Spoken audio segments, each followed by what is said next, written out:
الحمد لله نحمده ونستعينه ونستغفره ونؤمن به ونتوكل عليه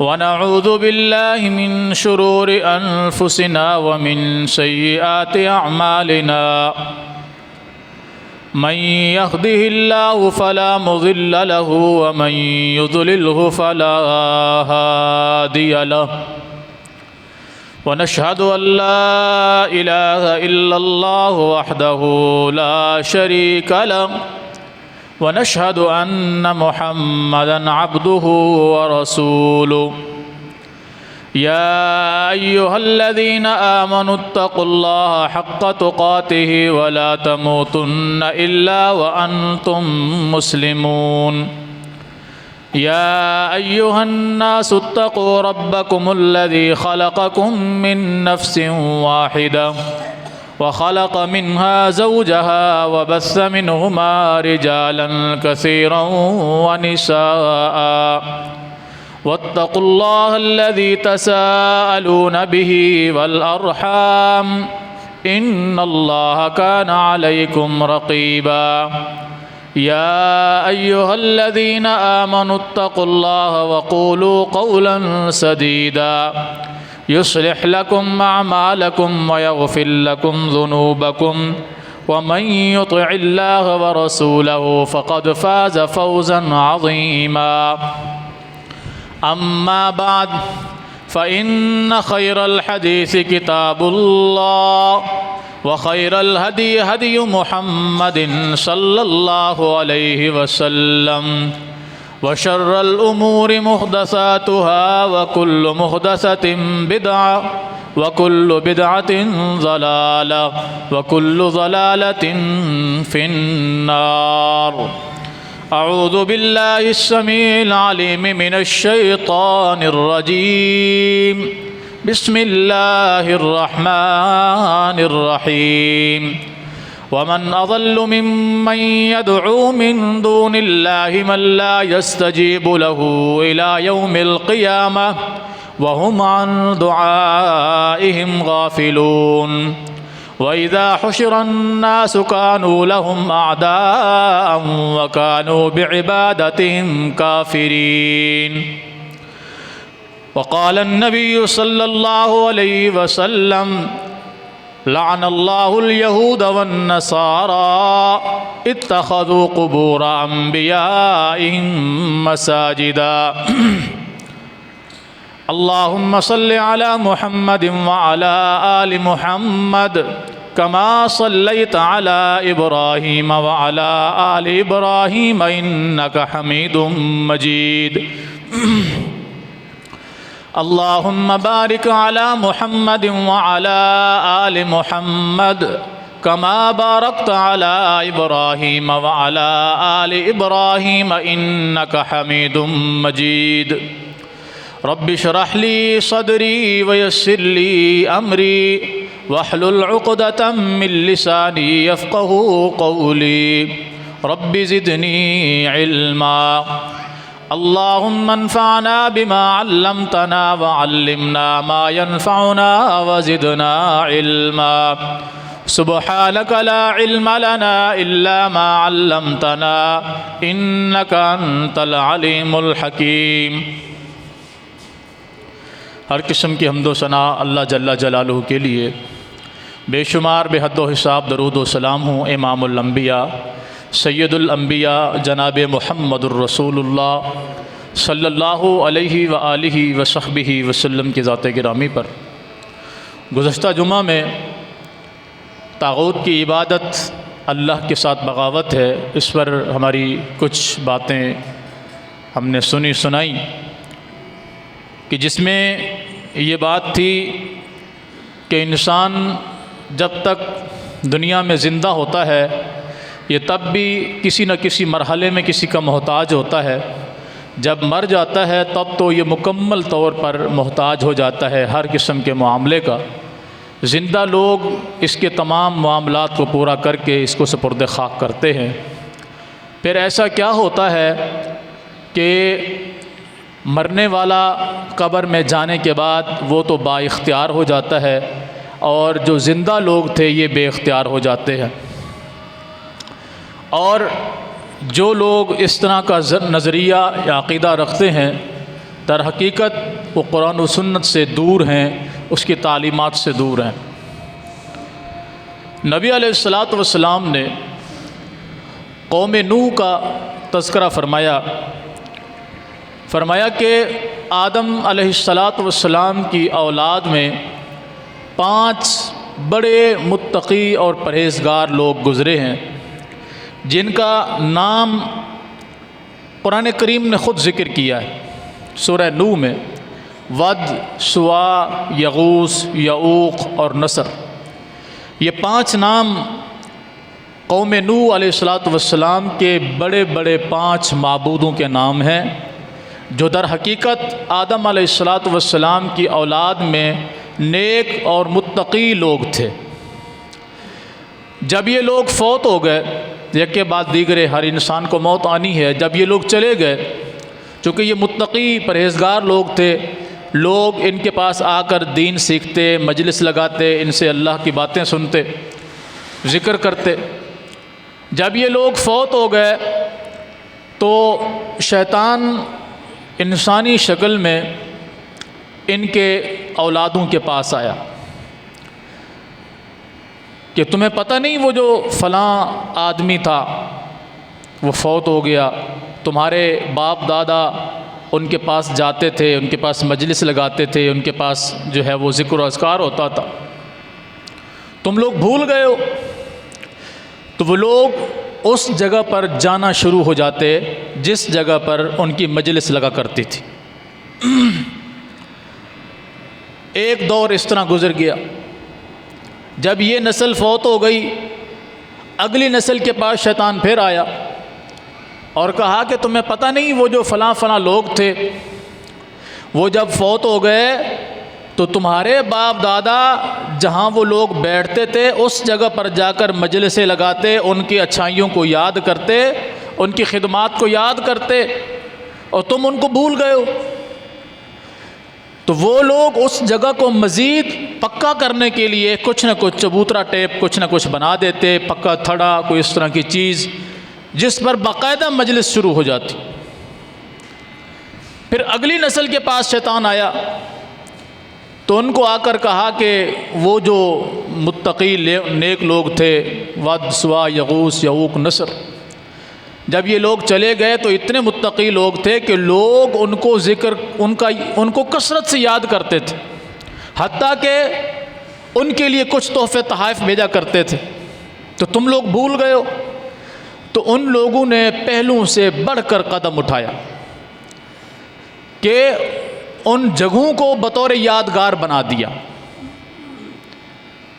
ود، سوا، یغوث، یعوق، نصر جہاں جہاں بیٹھا کرتے تھے، اگلی نسل وہاں صرف بیٹھنا شروع ہوئی، آنے والی نسل نے ان کا تذکرہ، ان کے چرچے، ان کی کرامتیں بیان کرنا شروع کی، اگلی آنے والی نسل نے وہاں چبوترا بنا دیا اور جو ہے ایک یادگار بنا دی، پھر آنے والی نسل نے آ کر باقاعدہ ان کی پوجا پاٹ شروع کی۔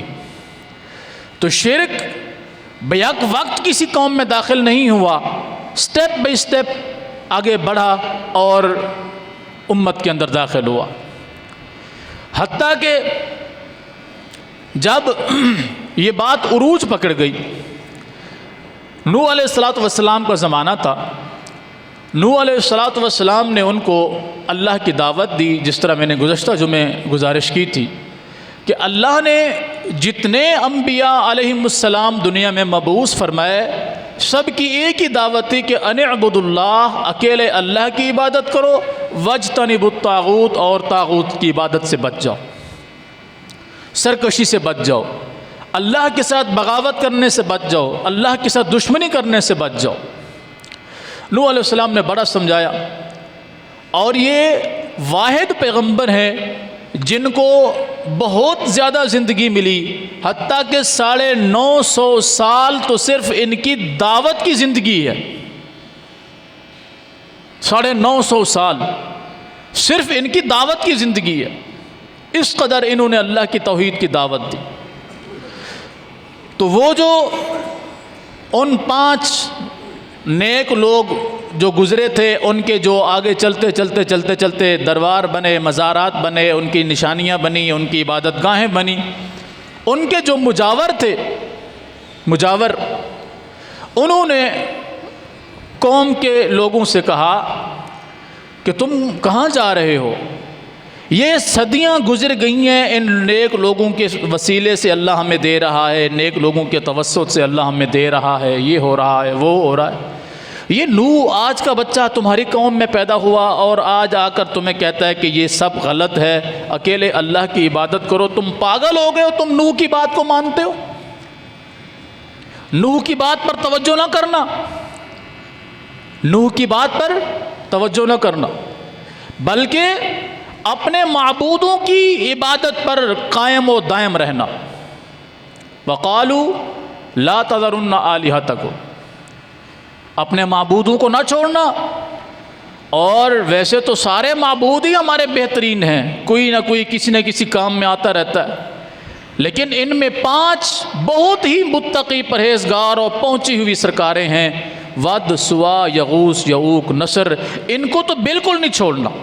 اور یہ میں اپنی بات نہیں کر رہا ہوں، سورہ نوح کو اٹھا کر پڑھ لیجئے گا۔ وَقَالُوا لَا تَذَرُنَّ آلِهَتَكُمْ، انہوں نے کہا کہ نوح کی بات کو چھوڑو اور اپنے معبودوں کو نہیں چھوڑنا۔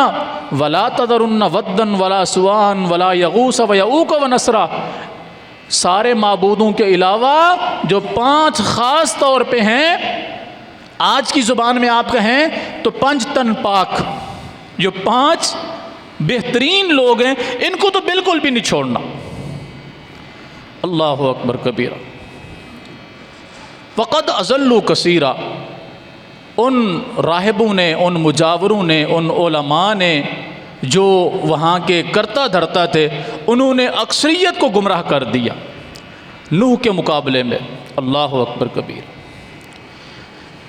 یہی بات نبی علیہ الصلوۃ والسلام نے یہود و نصارہ کے متعلق بیان فرمائی۔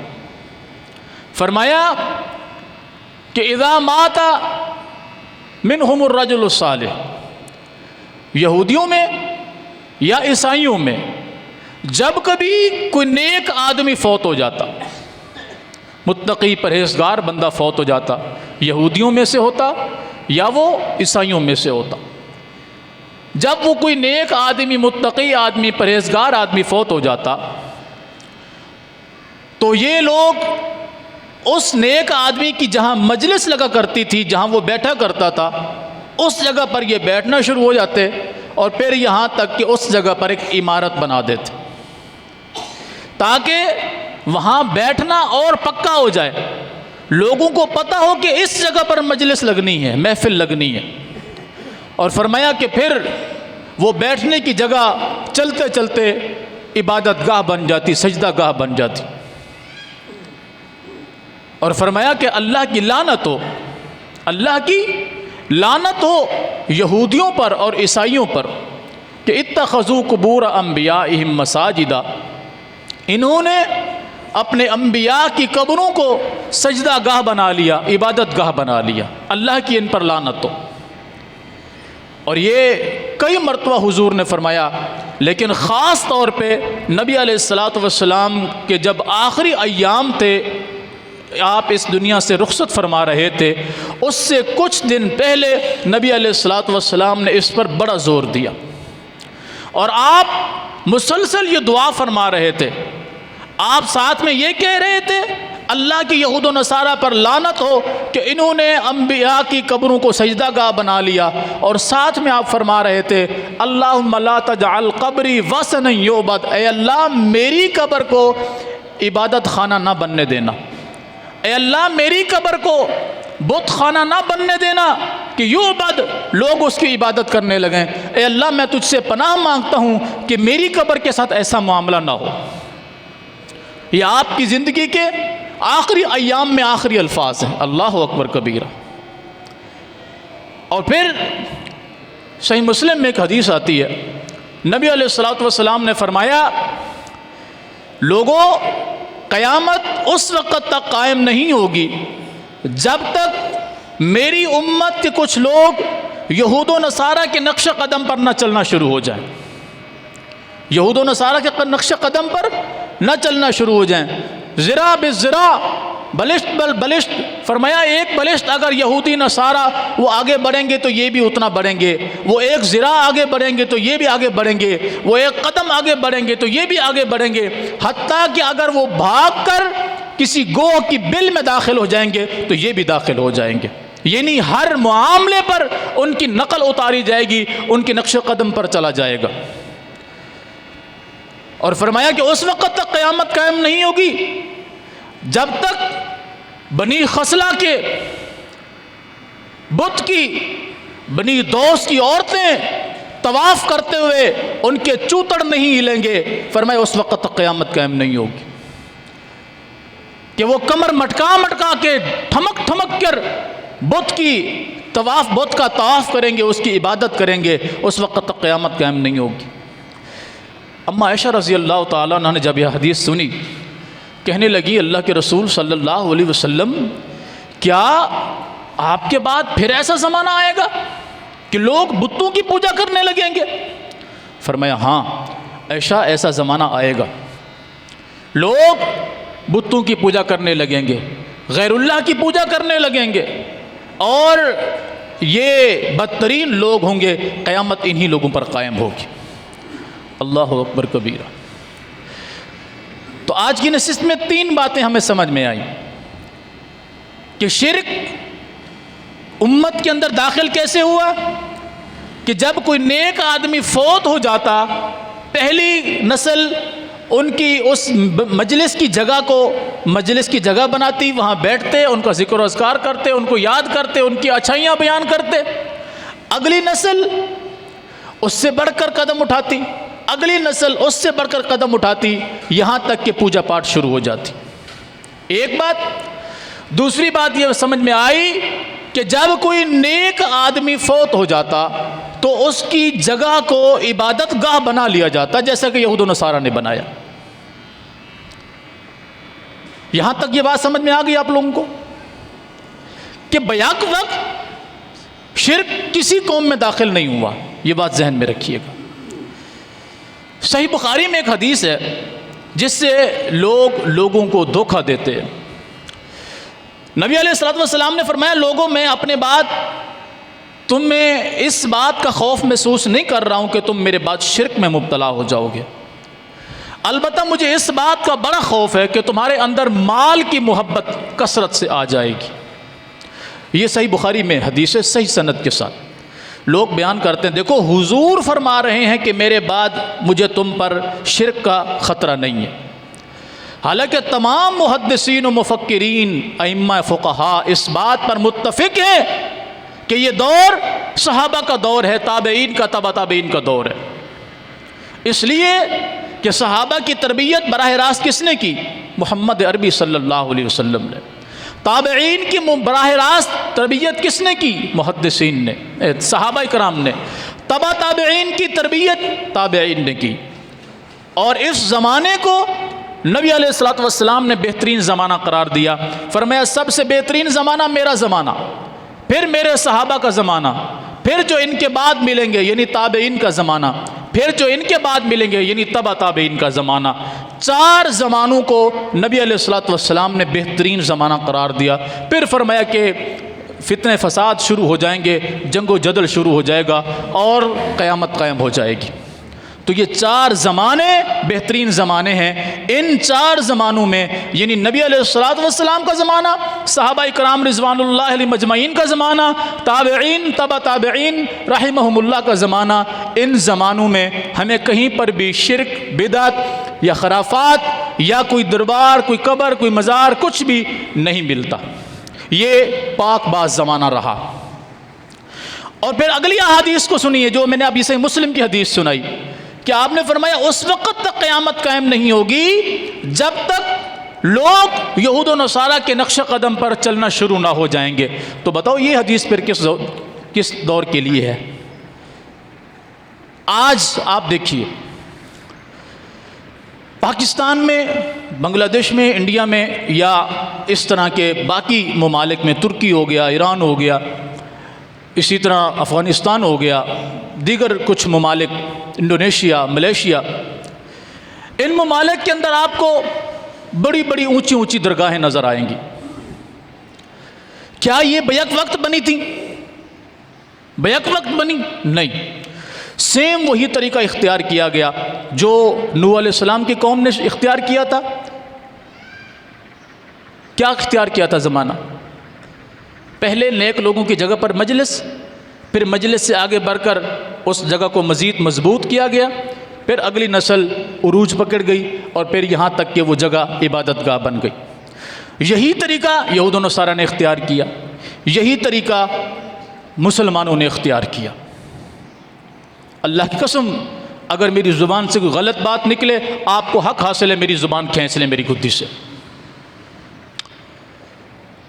اس کی جیتی جاگتی مثال اگر آپ نے دیکھنی ہو، پریکٹیکل کرنے کے لیے، آزمانے کے لیے، یہ اس گلی کے اندر بھی جو ہوتا درخت ہیں، آگے پیچھے بھی ہیں، آپ لال ہرے کلر کی یا کالے کلر کی کچھ کپڑے کی ٹاکیاں اس درخت پر باندھ دیں،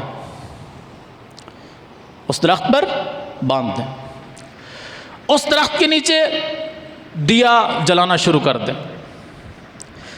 میرے رب کی قسم، اگر 1 مہینے کے اندر اندر آپ کو اس درخت کے اوپر ترقی نظر نہ آئے، جو جی میں آئے کہنا، آپ 1 ٹاکی باندھیں گے، اگلے دن 2 بندی ہوں گی، اگلے دن 4 بندی ہوں گی، آپ 1 دیا جلائیں گے، پھر وہ دیا جمعرات کے جمعرات جلے گا، پھر ہر دن جلے گا، پھر آگے چلے گا، یہاں تک کہ وہ درخت ماشاءاللہ ترقی کر جائے گا، اور وہاں پر پھر مجلس لگنا شروع ہو جائے گی، پھر محفل لگنا شروع ہو جائے گی، پھر اس درخت کی برکات ہونا شروع ہو جائیں گی، پھر وہ پتہ نہیں کیا کچھ بن جائے گا۔ یہ طریقہ اس ملک میں عام تام ہے، نہیں یقین آتا؟ یہ ہب ریور روڈ لے کر جائیے، شیر شاہ سے پہلے ٹوٹل پیٹرول پمپ الٹے ہاتھ پہ آتا ہے، پسٹن کالج کے نیچے، اور اس طرف رشید آباد کی طرف روڈ جا رہا ہے، سامنے پولیس چوکی ہے، اس کے سامنے یہ درگاہ شریف موجود ہے، بیچ روڈ میں نالے کے اوپر، بیچ روڈ میں نالے کے اوپر میں ممبر پہ کھڑا ہوں، اللہ کی قسم قرآن میرے سامنے ہے۔ 24 جنوری 2010 کو میں بلدیہ ٹاؤن سے لیاری سے نیول کالونی کے اندر جب میں شفٹ ہوا مسجد عبد المتین میں، 24 جنوری 2010 کو میرا وہاں انٹرویو تھا، 25 کو میں وہاں شفٹ ہوا۔ اس وقت جب میں نے اس کو دیکھا کچھ بھی نہیں تھا، بس ایک وہ چھوٹی سی 2-4 بلاکوں کی باؤنڈری تھی، اور وہ درخت جو وہاں لگے ہوئے ہیں اس پر 2-4 جھنڈے بندھے ہوئے تھے۔ آج 2024 ہے، تقریباً 14 سال اس عرصے کو گزر گئے ہیں، ماشاءاللہ ماشاءاللہ اس جگہ نے اتنی ترقی کی ہے، اب تو اللہ کے فضل و کرم سے وہاں باقاعدہ قبر بھی بن چکی ہے، اس کی جگہ پر مزید باؤنڈری ہو چکی ہے، ہر روز دیا جلتا ہے، آئے دن وہاں جو ہے عجیب و غریب قسم کے نمونے ملتے ہیں، دنیا جہان کی طوائفیں آپ کو وہاں ملیں گی، منشیات آپ کو وہاں ملے گی، گندگی آپ کو وہاں ملے گی، پوجا پاٹ آپ کو وہاں ملے گی۔ یہ تو ہماری آنکھوں کا سامنے کا معاملہ ہے، اور میں نے پریکٹیکل کرنے کے لیے آپ کو کہا ہے، اگر ایسی ضرورت کر کے دیکھیں، کسی درخت کے ساتھ 2-4 ٹانکیاں باندھ دیں، یہ کر دیں وہ کر دیں، وہ دیکھتے ہی دیکھتے بہت کچھ بن جائے گا۔ اور اس دربار کا پتہ نام کیا ہے؟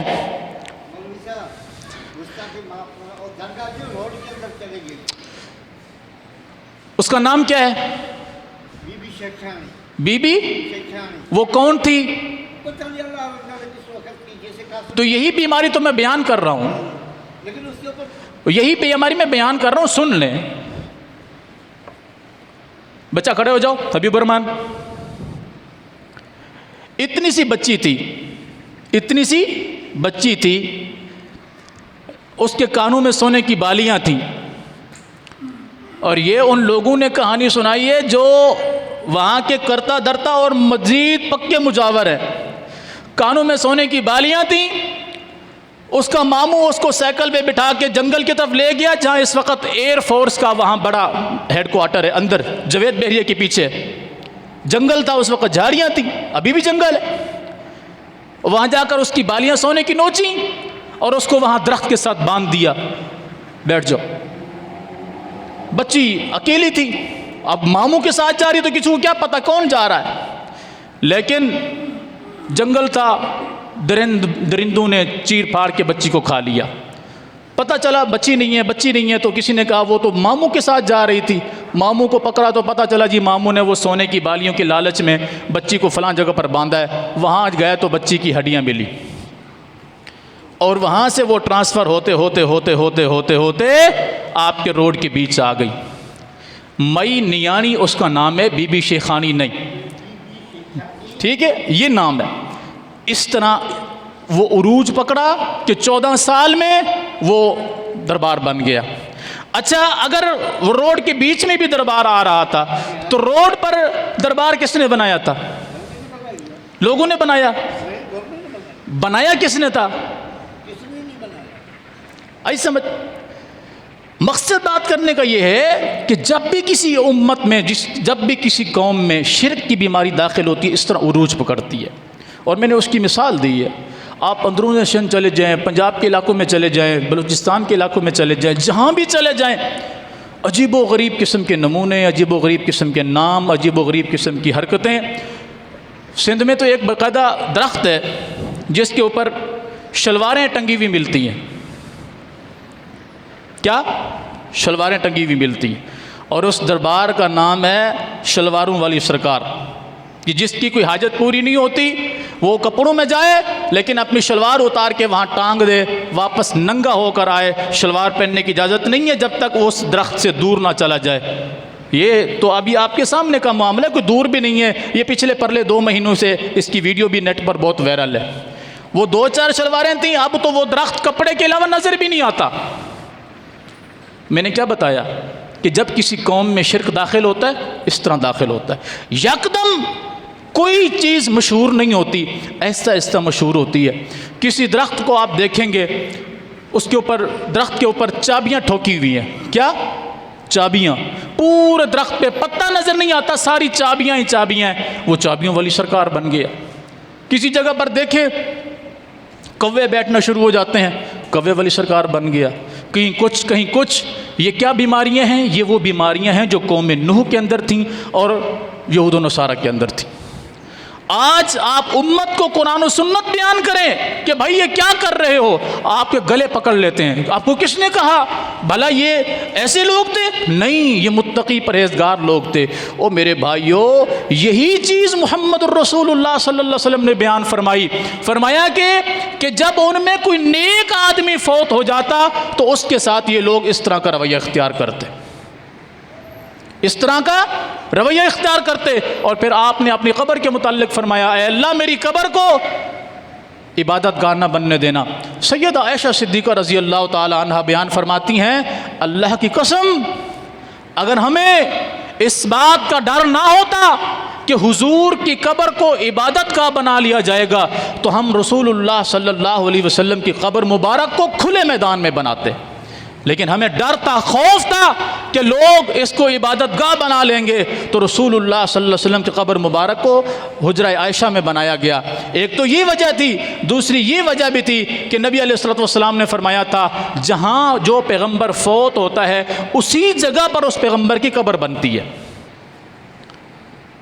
اور صحابہ کا دور دیکھیں، بڑے بڑے تابعین، بڑے بڑے صحابہ، جلیل القدر صحابہ اس دنیا سے گئے۔ سیدنا ابوبکر صدیق رضی اللہ تعالیٰ عنہ، سیدنا عمر فاروق رضی اللہ تعالیٰ عنہ، عثمان غنی رضی اللہ تعالیٰ عنہ، علی المرتضیٰ رضی اللہ تعالیٰ عنہ، عشرہ مبشرہ صحابہ رضی اللہ عنہم اجمعین، بدری صحابہ 313 رضی اللہ تعالیٰ عنہم اجمعین، احد کے شہداء رضی اللہ تعالیٰ عنہم اجمعین، خندق، حنین، تبوک، ان تمام غزوات میں شریک ہونے والے صحابہ رضی اللہ تعالیٰ عنہم اجمعین۔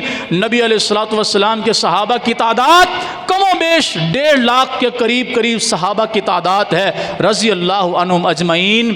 کسی ایک صحابی سے بھی کوئی اس طرح کا معاملہ نہیں ملتا جو آج امت مسلمہ میں ملتا ہے۔ پھر آپ بیان کرو تو کہتے ہیں کہ نہیں، آپ وہ آیات ہمیں سنا رہے ہو جو بتوں کے متعلق نازل ہوئی ہیں، جو بتوں کے متعلق نازل ہوئی ہیں۔ ایمانداری سے بتائیے محمد الرسول اللہ صلی اللہ علیہ وسلم قرآن زندہ لوگوں کو سنانے کے لیے آئے تھے یا بتوں کو سنانے کے لیے آئے تھے؟ بتائیے، قرآن کن کے لیے نازل ہوا تھا؟ زندہ لوگوں کو سنانے کے لیے یا بتوں کو سنانے کے لیے؟ زندہ لوگوں کی ہدایت کے لیے۔ یہ ہدی للناس ہے یا ہدی جو نا اصنام ہے؟ یہ لوگوں کی ہدایت کے لیے قرآن ہے، بتوں کی ہدایت کے لیے نہیں، لوگوں کو سمجھانے کے لیے ہے، لوگوں کے لیے شفا ہے، لوگوں کے لیے ہدایت کی کتاب ہے۔ اللہ اسی کتاب کے ذریعے یضل بہ کثیرا ویہدی بہ کثیرا، اللہ اسی کتاب کے ذریعے لوگوں کو گمراہ بھی کرتا ہے، ہدایت بھی دیتا ہے۔ گمراہ کون ہوتے ہیں؟ جو ان سے وہ معنی مفہوم لیتے ہیں جو ان کی سمجھ میں آ رہا ہوتا ہے، اور ہدایت ان کو ملتی ہے جو اس قرآن سے وہ سمجھتے ہیں جو اللہ کے رسول نے سمجھایا، جو صحابہ تابعین تبع تابعین نے سمجھا۔ اللہ خود قرآن میں کہہ رہا کہ اسی قرآن کے ذریعے اللہ لوگوں کو گمراہ کرتا ہے۔ کون سے لوگ ہیں؟ آگے سورہ آل عمران میں اللہ نے اس کی وضاحت بیان فرمائی، فرمایا کہ وہ کتاب ہے جس کے اندر اللہ نے بہت ساری آیات محکم نازل کی ہیں جن کا حکم بڑا واضح ہے، بہت ساری آیات ایسی ہیں جن کا معنی متشابہ ہے، متشابہ معنی کہ اس کا یہ معنی بھی ہو سکتا ہے تو وہ بھی ہو سکتا ہے۔ فرمایا کہ جن کے دلوں میں بیماری ہو، مرض ہو، کینہ ہو، وہ ان آیات کی غلط تعویل کرنا شروع کر دیتے ہیں، اور جو ایمان والے، راسخ ایمان والے ہوتے ہیں، وہ کہتے ہیں یہ بھی ہمارے رب کا حکم ہے، یہ بھی ہمارے رب کا حکم ہے، آمنا بھی، ہم اس پر ایمان لائے، ہم اس کے اندر کوئی ٹیڑھ پن تلاش نہیں کریں گے، اپنی مرضی کی تعویل نہیں کریں گے، بلکہ ہم اس پر ایمان لاتے ہیں۔ یہ اللہ کا قرآن خود کہہ رہا ہے۔ سورہ آل عمران کو پڑھیے گا، ابتدائی آیات کے اندر اللہ رب العالمین نے یہ بات بیان فرمائی، اور قرآن بڑا واضح ہے۔ نبی علیہ الصلوۃ والسلام نے فرمایا، صحابہ کرام کہتے ہیں نہا رسول اللہ صلی اللہ علیہ وسلم ان یجسس القبر وان یقعد علیہ وان یبنى علیہ، نبی علیہ الصلوۃ والسلام نے منع فرمایا قبر کو پختہ بنانے سے، قبر کو پختہ بنانے سے، پھر اس پر مجاور بن کر بیٹھنے سے منع فرمایا، اور پھر اس پر عمارت بنانے سے منع فرمایا۔ یہ نبی علیہ السلام کی واضح حدیث ہے۔ کیوں منع فرمایا؟ کیونکہ پچھلی قوموں میں شرک اسی طرح داخل ہوا تھا کہ پہلے اس جگہ پر لوگ بیٹھا کرتے تھے، پھر وہ جگہ پکی ہو جاتی تھی، پھر اس میں مجلس لگنا شروع ہو جاتی، یہاں تک کہ پھر وہ عبادت گاہ بن جاتی۔ اس لیے نبی علیہ الصلوۃ والسلام نے قبر کو پختہ کرنے سے بھی منع کیا۔ جب پختہ نہیں ہوگی تو لا محالہ لوگ اس پر بیٹھیں گے نہیں، اور پھر اس پر بیٹھنے سے منع کیا کہ کوئی اس پر مجاور کے طور پہ بن کر نہ بیٹھے۔ جب بیٹھنا شروع ہو جائیں گے، کون ہے کیا ہے تو کہانیاں شروع ہو جائیں گی، یہ فلاں ہے فلاں ہے فلاں ہے فلاں ہے، اس کی اتنی اتنی کرامتیں بیان کی جائیں گی، اللہ کی قسم بندے کا میٹر شارٹ ہو جاتا ہے۔ آپ چلے جائیں کسی بھی جگہ پر چلے جائیں پریکٹیکل کرنے کے لیے، پوچھیں جا کر کہ یہ صاحب مزار صاحب قبر کون ہے، اللہ کی قسم وہ آپ کو ایسی ایسی کہانیاں سنائیں گے کہ آپ کہیں گے کہ یار یا میں پاگل خانے میں داخل ہو جاؤں یا اس بدبخت کو کر دوں۔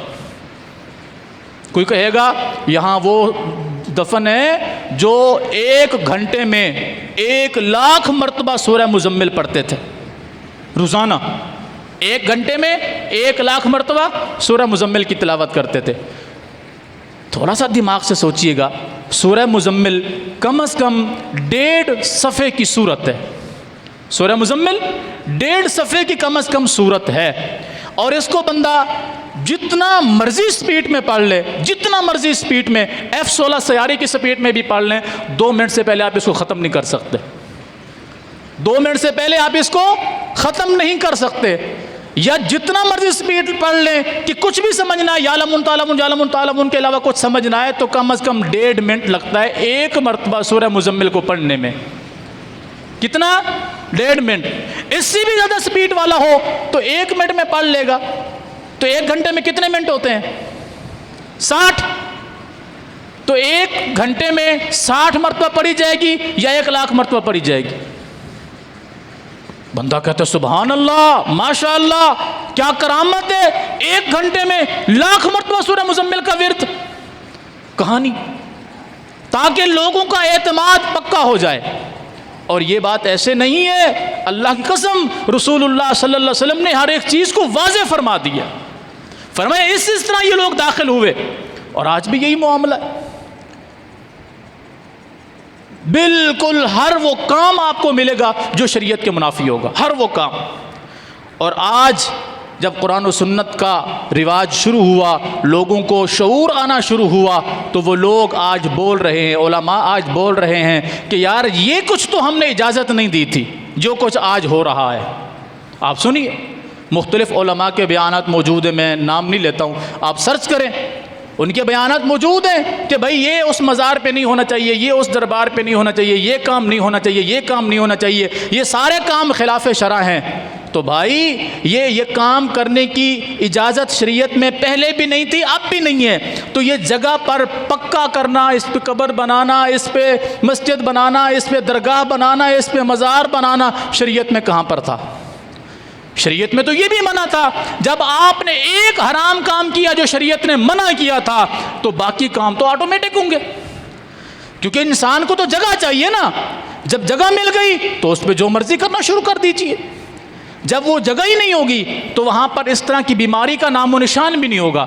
مثال کے طور پہ نبی علیہ الصلوۃ والسلام نے سیدنا علی المرتضیٰ رضی اللہ تعالیٰ عنہ، اللہ اکبر، جلیل القدر صحابی، مسلمانوں کے چوتھے خلیفہ اور سیدۃ النساء اہل جنہ سیدہ فاطمہ زہرا کے شوہر علی المرتضیٰ رضی اللہ تعالیٰ عنہ، جن کو نبی علیہ الصلوۃ والسلام نے اپنا بھائی قرار دیا، ان کو رسول اللہ صلی اللہ علیہ وسلم نے فرمایا کہ علی میں تمہیں بھیج رہا ہوں قبرستان کی طرف، جاؤ وہاں کوئی قبر تمہیں 1 بلش سے اوپر نظر آئے اس کو مٹا دینا، زمین کے برابر کر دینا.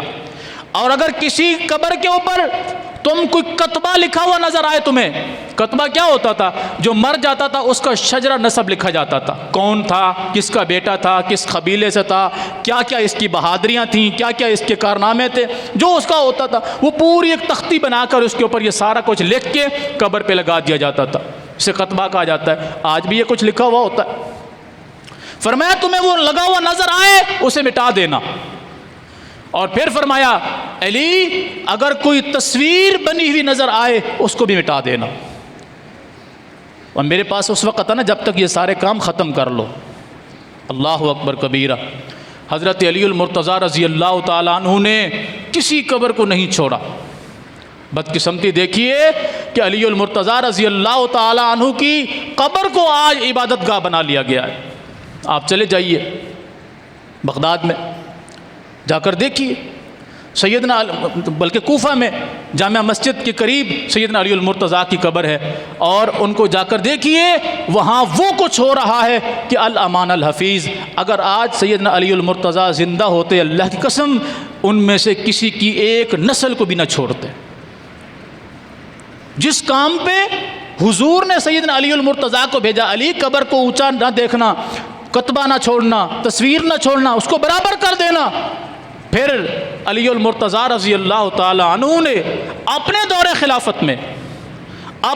خلافت میں جب قبروں کو دیکھا کہ لوگ اس طرح شروع ہو گئے ہیں تو اپنے غلام کو کہا، فرمایا میں تمہیں اس کام پر بھیج رہا ہوں جس کام پر مجھے میرے پیغمبر نے بھیجا تھا صلی اللہ علیہ وسلم. جاؤ کوئی قبر ایسی نہ دیکھنا جو زمین سے 1 بلش سے زیادہ اٹھی ہوئی ہو، اس کو برابر کر دینا.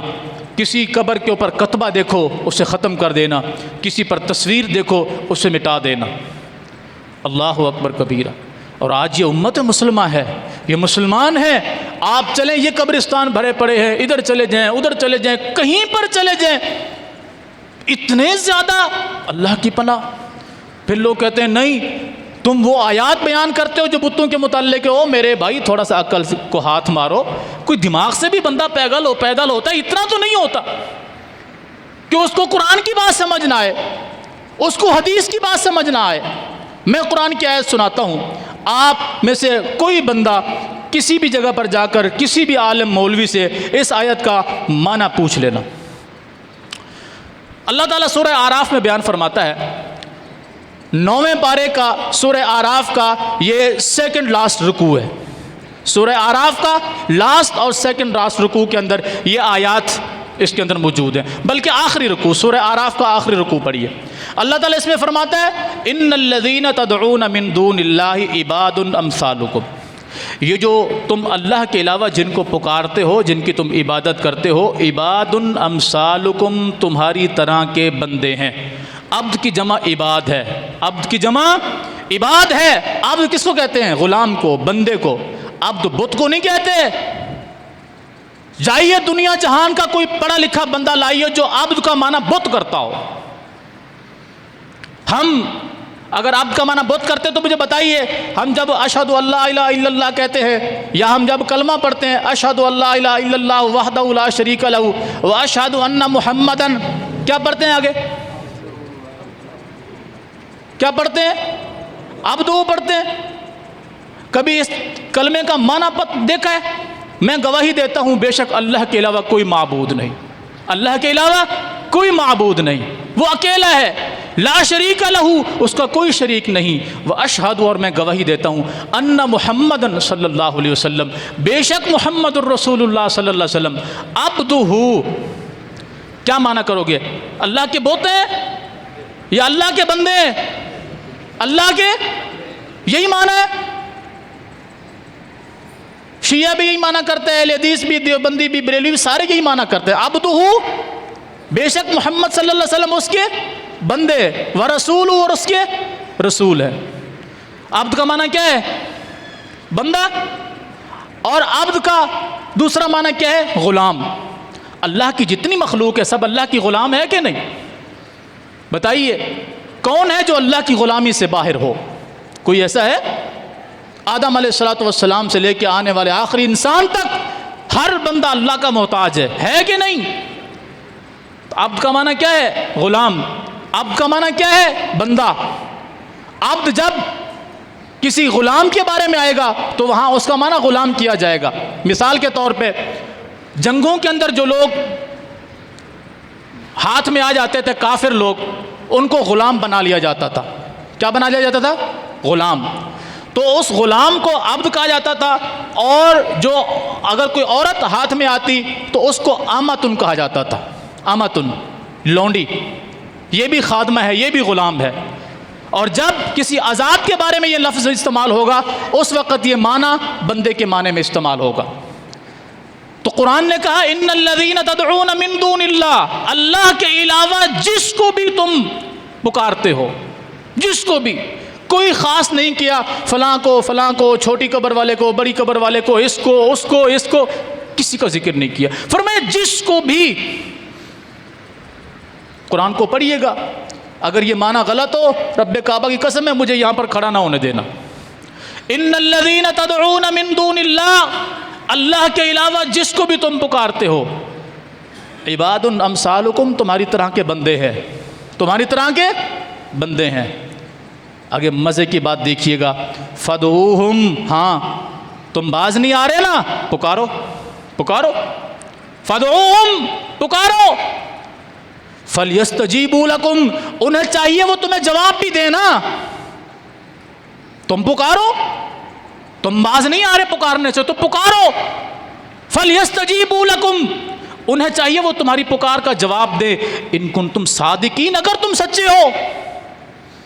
قرآن کا یہ چیلنج قیامت تک کے لیے ہے، یہ چیلنج قرآن کا قیامت تک کے لیے ہے، جس کو تم اللہ کے علاوہ پکارتے ہو، دور سے پکارو یا نزدیک سے، دور سے پکارو یا نزدیک سے، کہیں کھڑے ہو کر پکارو، قبر پہ، گھر میں، آگے پیچھے، جنگل میں، بیابان میں، کہیں پر کھڑے ہو کر پکارو، فدعوہم، پکارو نا، فلیستجیبوا لکم، انہیں چاہیے وہ تمہیں جواب دیں، ان کنتم صادقین، تم سچے ہو تو کرو نا ایسا۔ اللہ اکبر کبیرہ، یار اس سے بھی کوئی بڑی بات انسان کے سمجھ میں آ سکتی ہے؟ اللہ اس طرح سمجھا رہا ہے۔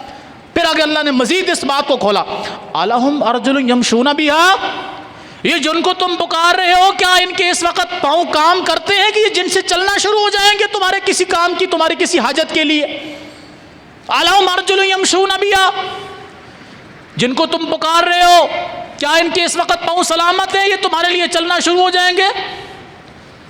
ام لہم ایدی یبطشون بہا، کیا ان کے ہاتھ ہیں جن سے یہ پکڑیں گے؟ اللہ اکبر۔ ام لہم اعین یبصرون بہا، کیا ان کی آنکھیں اس وقت کام کر رہی ہیں جس سے یہ سنیں گے، یہ دیکھیں گے؟ ام لہم آذان یسمعون بہا، کیا ان کے کان کام کر رہے ہیں جس سے یہ سنیں گے؟ پڑھیے سورہ اعراف کو۔ الہم ارجل یمشون بہا، پاؤں ہیں جن سے چلیں۔ ام لہم ایدی یبطشون بہا، ہاتھ ہیں جن سے پکڑیں۔ ام لہم اعین یبصرون بہا، آنکھیں ہیں جن سے دیکھیں۔ ام لہم آذان یسمعون بہا، کان ہیں جس سے یہ سنیں۔ قل ادعوا شرکاءکم، پکارو اپنے شریکوں کو۔ اللہ اکبر کبیرہ، اتنا بڑا چیلنج کون کر رہا ہے؟ اللہ۔ یہ میری تمہاری بات نہیں ہے، یہ کسی وہابی نجدی فلانے ڈھنگانے دھمکانے کا یہ بنایا ہوا اصول نہیں ہے۔ 1400 سال پہلے محمد عربی صلی اللہ علیہ وسلم کے سینہ اطہر پر نازل ہونے والی کتاب کے اندر اللہ کا یہ چیلنج اور اعلان موجود ہے۔ فدعوہم، پکارو، فلیستجیبوا لکم، چاہیے تمہیں جواب دیں۔ اور میں نے آپ کے سامنے 26ویں پارے میں سے 2 آیات مبارکہ تلاوت کی ہیں۔ فرمایا ومن اضل ممن یدعو من دون اللہ، اللہ اکبر، اس سے بڑا گمراہ کون ہو سکتا ہے؟ ومن اضل، اس میں تفضیل کا صیغہ، سب سے بڑا گمراہ اس سے بڑا کون ہو سکتا ہے؟ ممن یدعو من دون اللہ، جو اللہ کے علاوہ کسی کو پکارے۔ کون؟ من لا یستجیب لہ الی یوم القیامہ۔ تم کہتے ہو ہم آج پکاریں، آج نہیں سنیں گے، کل نہیں، پرسوں کسی دن تو سن لیں گے۔ فرمایا نہیں، لا یستجیب لہ الی یوم القیامہ، قیامت تک وہ ان کی پکار کا جواب نہیں دے سکتے۔ پر یہ سورہ احقاف ہے، 26واں پارہ۔ من لا یستجیب لہ الی یوم القیامہ، قیامت تک جواب نہیں دے سکتے۔ اچھا چلو ہو سکتا ہے وہ جواب دینا نہ چاہتے ہوں، ہو سکتا ہے وہ جواب دینا نہ چاہتے ہوں، لیکن ہماری بات کو سن تو سکتے ہو نا۔ فرمایا وَهُمْ عَنْ دُعَائِهِمْ غَافِلُونَ، ان کو پتہ ہی نہیں ہے ہمیں کوئی پکار رہا ہے کہ نہیں پکار رہا، پتہ ہی نہیں۔ اب بھی اگر کسی کو سمجھ نہ آئے تو اللہ کی قسم اس کی عقل پہ ماتم کرنے کو دل کرتا ہے۔ پھر وَهُمْ عَنْ دُعَائِهِمْ غَافِلُونَ، وہ ان کی پکار سے غافل ہے، انہیں پتہ ہی نہیں ہے ہمیں کوئی پکار رہا ہے کہ نہیں پکار رہا۔ آج لوگوں کو طریقہ بتایا جاتا ہے کہ آپ جب کہیں حاضری کے لیے جائیں تو اس طرح جائیں، اس طرف کھڑے ہوں، پاؤں کی جانب کھڑے ہوں، کھڑے ہو کر آپ صلاۃ و سلام پڑھیے، پیچھے سرانے کے سائڈ پہ سر پہ کھڑے ہو کر نہ پڑھنا کہ اس کو یوں گردن مروڑ کے تمہیں دیکھنا پڑے، ان کو تکلیف ہو۔ اور قرآن کیا کہہ رہا ہے؟ وَهُمْ عَنْ دُعَائِهِمْ غافلون، ان کو پتہ ہی نہیں ہے کہ ہمیں کوئی پکار رہا ہے کہ نہیں پکار رہا ہے۔ مجھے بتائیے میں اپنی مانوں یا قرآن کی مانوں؟ پھر آگے اللہ نے کہا، اس بات کی مزید وضاحت کی، فرمایا وَإِذَا حُشِرَ النَّاسِ، قیامت کے دن جس دن لوگوں کو جمع کیا جائے گا، جس دن لوگوں کو جمع کیا جائے گا، وَإِذَا حُشِرَ النَّاسِ، جس دن لوگوں کو جمع کیا جائے گا، كَانُوا لَهُمْ أَعْدَاءً، وہ ان کے دشمن بن جائیں گے۔ کون؟ جن کو پکارا جا رہا تھا، جن کی عبادت کی جا رہی تھی، جن کو بہت کچھ سمجھا جا رہا تھا، كَانُوا لَهُمْ أَعْدَاءً، وہ ان کے دشمن ہو جائیں گے۔ کیوں؟ اللہ ان کو خبر دے گا کہ یہ ساتھ تمہارے ساتھ ہو رہا تھا، کیا تم انہیں جانتے ہو؟ اللہ پھر خود اعلان فرما رہا ہے وَكَانُوا بِعِبَادَتِهِمْ كَافِرِينَ، وہ قیامت کے دن ان کی پکار، ان کی عبادت، ان کی پوجا پاٹ کا انکار کر دیں گے۔ اللہ ہمیں نہیں پتا، اے اللہ ہمیں نہیں پتا۔ نہیں یقین آتا؟ آج جا کر قرآن کو اٹھا کر پڑھیے گا، 26ویں پارے کے پہلے صفحے کے اوپر یہ 3 اور 4 آیت کے اندر اللہ نے یہ بات بیان فرمائی ہے۔ پھر جائیے سورۃ البقرہ میں، اللہ رب العالمین نے بڑی واضح بیان فرمایا استبرأ الذین اتبعوا من الذین اتبعوا ورأوا العذاب وتقطعت بہم الاسباب۔ فرمایا جس دن قیامت قائم ہوگی، جن کی دنیا میں عبادت کی جاتی تھی، اتباع کی جاتی تھی، پیچھے چلا جاتا تھا، دامن پکڑا جاتا تھا، سلسلہ بنایا جاتا تھا، استبرأ الذی، یہ برات کا اعلان کر دیں گے، کہیں گے اللہ ہمیں کچھ نہیں پتا، ہم نے ان سے نہیں کہا تھا کہ ہمارے ساتھ یہ کرنا، ہم نے ان کو نہیں کہا تھا ہمارے پیچھے چلنا، ہم نے ان سے نہیں کہا تھا ہمیں یہ کچھ سمجھنا۔ من الذین اتبعوا، ان سے برات کا اعلان کریں گے جنہوں نے ان کے ساتھ یہ معاملہ کیا ہوگا۔ ورأوا العذاب، اللہ کا عذاب سامنے ہوگا۔ وتقطعت بہم الاسباب، تمام قسم کے وہ ٹانکے، وہ رسیاں، وہ دھاگے، وہ منکے، وہ سلسلے، وہ تمام قسم کے پٹے، وہ سب کچھ ٹوٹ جائیں گے، سب کچھ سلسلہ صاف ہو جائے گا۔ اب جب پکارنے والے، عبادت کرنے والے، پوجا پاٹ کرنے والے اور بہت کچھ سمجھنے والے جب یہ منظر اپنی آنکھوں کے سامنے دیکھیں گے، قرآن اگلا لفظ بیان کرتا ہے وقال الذین اتبعوا، اب ان کی باری آ رہی ہے جنہوں نے ساری زندگی اسی عمر میں، اسی حالت میں گزار دی کہ یہ کرنے والا ہے، وہ کرنے والا ہے، یہ ڈوبی کو تار دیتا ہے، وہ بے اولادوں کو اولاد دیتا ہے، وہ پریشانوں کو پریشانیاں دور کرتا ہے، وہ فلاں کو یہ کرتا ہے، فلاں کو یہ کرتا ہے۔ اب ان کی باری آئی ہے وقال الذین اتبعوا، اب یہ کہیں گے جنہوں نے ساری زندگی اتباع کی ہوگی، پیروی کی ہوگی، ساری زندگی ان کی پوجا پاٹ کی ہوگی، کہیں گے لو ان لنا کرہ، اے اللہ ہمیں، ان کو بھی اور ہمیں بھی ایک دفعہ دنیا میں واپس بھیج دے، ایک مرتبہ لو ان لنا کرہ، ایک مرتبہ ہمیں واپس بھیج دے۔ نتبرأ منہم کما تبرؤوا منا، ہم بھی ان سے اسی طرح علیحدہ ہو جائیں گے جس طرح آج یہ ہم سے علیحدہ ہو گئے۔ اللہ اکبر کبیر۔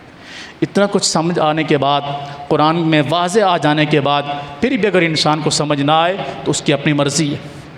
یہ قرآن کسی کے باپ کی کتاب نہیں ہے، کسی مسلک کی، کسی مولوی کی، کسی مذہب والے کی کتاب نہیں ہے، یہ قرآن آسمان سے نازل کردہ نور ہدایت ہے، نور ہدایت ہے، سب کے لیے ہے، جو اس کو سمجھنا چاہے، جو اس کو پڑھنا چاہے۔ مجھے بتائیں، آپ ڈاکٹر کے پاس جاتے ہیں، ڈاکٹر آپ کو دوائی لکھ کر دیتا ہے کہ یہ شربت آپ اتنے دن اتنے چمچ پیجئے گا، وہ پینے سے آپ کو شفا ملتی ہے یا وہ بوتل گلے میں لٹکا لیں تو شفا ہو جاتی ہے؟ پینے سے آتی ہے، ٹیبلٹ لکھ کے دیتا ہے، گولیاں لکھ کے دیتا ہے، کھانے سے شفا ملتی ہے، جیب میں یا پاکٹ میں رکھنے سے شفا ملتی ہے، کھانے سے ملتی ہے، بیماری دور ہوتی ہے۔ تو یہ قرآن اللہ نے پڑھنے کے لیے دیا ہے، سمجھنے کے لیے دیا ہے، ہدایت کے لیے دیا ہے۔ اس کو پڑھیں گے، سمجھیں گے، سینے سے لگائیں گے، اس پر عمل پیرا ہوں گے تو یہ ساری بیماریاں جو دنیا کے اندر پھیلی ہوئی ہیں، شرک کے نام پہ، بدعت کے نام پہ، اولیاء کے نام پہ، بزرگوں کے نام پہ، مذہب کے نام پہ، دین کے نام پہ، جس بھی صورت میں ڈرامے بازی ہے، اللہ کی قسم اس کے پڑھنے سے وہ ختم ہو جائیں گی، اس کے سمجھنے سے وہ ختم ہو جائیں گی، اس پر عمل پیرا ہونے سے وہ ختم ہو جائیں گی، ورنہ یہ دن بدن ترقی کرتا جائے گا معاملہ اور قیامت قائم ہو جائے گی۔ نبی علیہ الصلوۃ والسلام نے فرمایا کہ اس وقت تک قیامت قائم نہیں ہوگی جب تک میری امت کے لوگ یہود و نصارہ کے نقش قدم پہ نہیں چلیں گے، بلشت ب بلشت، ذراع بذراع، قدم بقدم، حتیٰ کہ اگر وہ بھاگ کر کسی گوہ کی بل میں داخل ہوں گے تو یہ بھی داخل ہو جائیں گے۔ اللہ ہمیں ایسے دور سے محفوظ فرمائے، ایسے لوگوں سے محفوظ فرمائے، ایسی بیماری سے محفوظ فرمائے، ایسے نقش قدم پہ چلنے سے محفوظ فرمائے۔ اللہ ہمیں صحابہ کرام، تابعین، تابع تابعین، ائمہ محدثین کے نقش قدم پہ چلنے کی توفیق عطا فرمائے۔ اللہ ہمارا خاتمہ ایمان پر فرمائے۔ اللہ ہمیں کبھی شرک و بدعت کی غلاظت کے اندر داخل نہ ہونے دے۔ اللہ ہمیں اور ہماری نسلوں کو، ہماری آنے والی نسلوں کو بھی اللہ صراط مستقیم پہ چلنے کی توفیق عطا فرمائے۔ اللہ ہم سب کو دین پر قائم و دائم ہونے کی توفیق عطا فرمائے۔ ہر قسم کی بغاوت، ہر قسم کی سرکشی جو اللہ کے ساتھ ہو، اس کے رسول کے ساتھ ہو، اس کے دین کے ساتھ ہو، اللہ ہمیں اور ہماری نسلوں کو، تمام امت مسلمہ کو، تمام مسلمانوں کو اللہ محفوظ فرمائے۔ اقول قولی ھذا واستغفر اللہ لی ولکم ولسائر المسلمین وما توفیقی الا باللہ۔